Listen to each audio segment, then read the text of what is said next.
Hello guys, പുതിയതിലേക്ക് ഏവർക്കും സ്വാഗതം. ഹൃദയഭേദകം, heart breaking എന്നല്ലാതെ ഇതിനെ വിശേഷിപ്പിക്കാൻ വാക്കുകളില്ല ഗൈസ്. കപ്പിനും ചുണ്ടിനുമിടയ്ക്ക് ആ കിരീടം നഷ്ടപ്പെട്ടില്ലെന്ന് മാത്രം അകന്നു പോയിരിക്കുന്നു. പക്ഷെ ആ നഷ്ടപ്പെടേണ്ട വേദനയിൽ തന്നെയാണ് ഇന്ന് ലോകമെമ്പാടുമുള്ള ആരാധകർ, ക്രിസ്ത്യാനോ ആരാധകരും അൽ നസർ ആരാധകരും. ക്രിസ്ത്യാനോയുടെ ഇരിപ്പ് ഹൃദയം പൊടിക്കുന്ന വേദനയോടെ അല്ലാതെ അൽ നസർ ആരാധകർക്ക് കണ്ടു നിൽക്കാനാകില്ല.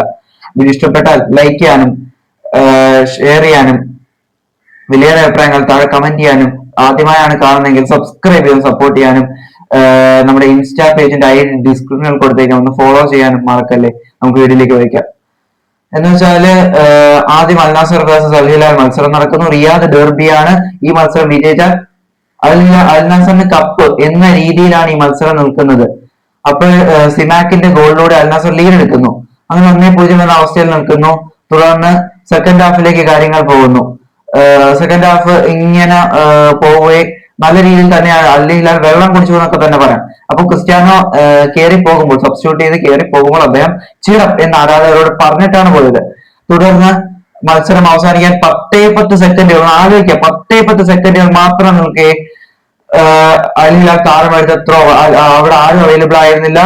അൽ ഹിലാൽ താരമെടുത്ത ഒരു ത്രോ, ബെൻഡോ മുന്നിലേക്ക് കയറി വരുന്നു. തുടർന്ന് ബെൻഡോ അത് ഫിനിഷ് ചെയ്യുന്നു. ബെൻഡോയുടെ കൈ തട്ടി, അത് കയ്യിലല്ല, ഒരു കൊളീഷൻ വന്നപ്പോൾ, മാർട്ടിനസുമായിട്ട് ഒരു കൊളീഷൻ വന്നപ്പോൾ അത് ഓൺ ഗോൾ ആവുന്നു. അങ്ങനെ 1-1 എന്ന സമനിലയിലേക്ക് കാര്യങ്ങൾ എത്തുന്നു. ഇതിനുശേഷം മൊറേയ്സ് പ്രതികരിക്കുന്നുണ്ട്. അദ്ദേഹം പറയുന്നു, ഇത് ഫുട്ബോളിൽ സാധാരണമാണ്. അദ്ദേഹം പറയുകയാണ്, ഞാൻ വിശ്വസിക്കുന്ന എന്റെ താരങ്ങൾ അവര് ഈ സെറ്റ് ബാക്കിൽ നിന്ന് മണിക്കൂറുകൾ മാത്രമേ കാണുമെന്നാണ് ഞാൻ വിശ്വസിക്കുന്നത്. ദിവസങ്ങളോളം അത് കാണില്ല, റിക്കവർ ആകുമെന്നാണ് ഞാൻ പ്രതീക്ഷിക്കുന്നത് എന്നാണ് അദ്ദേഹം പറയുന്നത്. ക്രിസ്ത്യാനോയും ഹൃദയഭേദകമായ രീതിയിൽ പ്രതികരിക്കുന്നു. അദ്ദേഹം പറയുന്നു, മൂവ് ഓൺ, നമുക്ക് തിരികെ വന്നേ പറ്റൂ, നമുക്ക് ഇനി നോക്കിക്കൊണ്ടിരിക്കാൻ സമയമില്ല, നമുക്ക് ഒരു സ്റ്റെപ്പേ ഉള്ളൂ ആ ഒരു കിരീടത്തിലേക്ക് എന്ന് അദ്ദേഹം പറയുന്നുണ്ട്. താരങ്ങളെ മോട്ടിവേറ്റ് ചെയ്യാണ് അദ്ദേഹം. അതേസമയം അൽ നസറിന് ഇനി വരുന്ന 2 ക്രൂഷ്യൽ മത്സരങ്ങളാണ്. ഒന്ന് AFC ചാമ്പ്യൻസ് ലീഗിലാണെങ്കിൽ, ഫൈനൽ ആണെങ്കിൽ, ഒന്ന് അൽ നസറിന്റെ അടുത്ത മത്സരം ജയിച്ചാൽ കപ്പ് ഉറപ്പ്. ഇഷ്ടപ്പെട്ടു എന്ന് തന്നെ എഴുതുന്നു. Thanks for watching. മറ്റു വീഡിയോ